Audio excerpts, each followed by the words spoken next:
Mais qu'est-ce que tu fais? J'essaie d'être végan.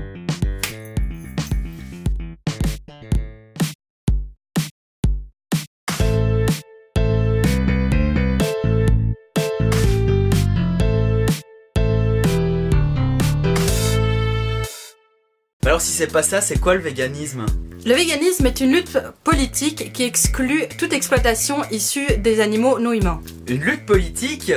Mais de gauche ou de droite? Eh bien en fait le véganisme lutte aussi contre toutes les formes d'oppression humaine.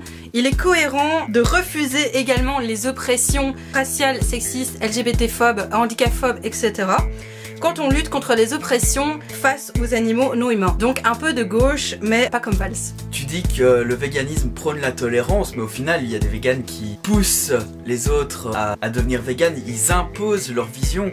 Et il y en a qui sont racistes, homophobes, et j'en passe et des meilleurs. En quoi refuser toute forme d'exploitation envers les animaux est-il péjoratif? Les lobbies, les médias, la médecine conventionnelle, mais aussi les parents n'imposent-ils pas eux aussi de consommer des produits animaux aux autres? Quant aux véganes qui sont racistes, sexistes, etc., ils ne sont pas cohérents dans leur démarche, car ils sont à l'encontre du véganisme même. Ouais, mais l'homme mange de la viande depuis la nuit des temps. En fait c'est faux, l'humain n'a pas toujours consommé de la viande. Au tout début, l'humain consommait des fruits.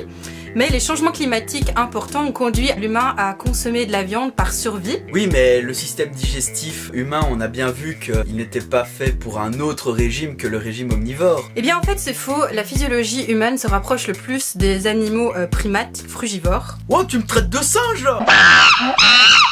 Non mais notre système digestif se rapproche le plus des animaux primates frugivores.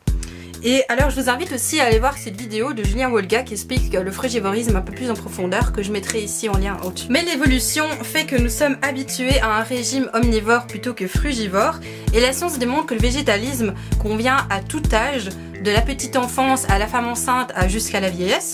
Et les grandes surfaces apportent exactement tout ce qu'on a besoin dans le règne végétal. Ouais, mais j'ai vu plein de documentaires qui disent que les végétaliens, ils ont des carences. Certains véganes peuvent avoir des carences s'ils ne font pas attention à leur hygiène de vie, au même titre qu'un omnivore. Oui, mais les documentaires... Il y a beaucoup de désinformations véhiculées par les médias, dirigées par les grandes multinationales et les lobbies industriels et pharmaceutiques dans leur intérêt de vendre leurs produits.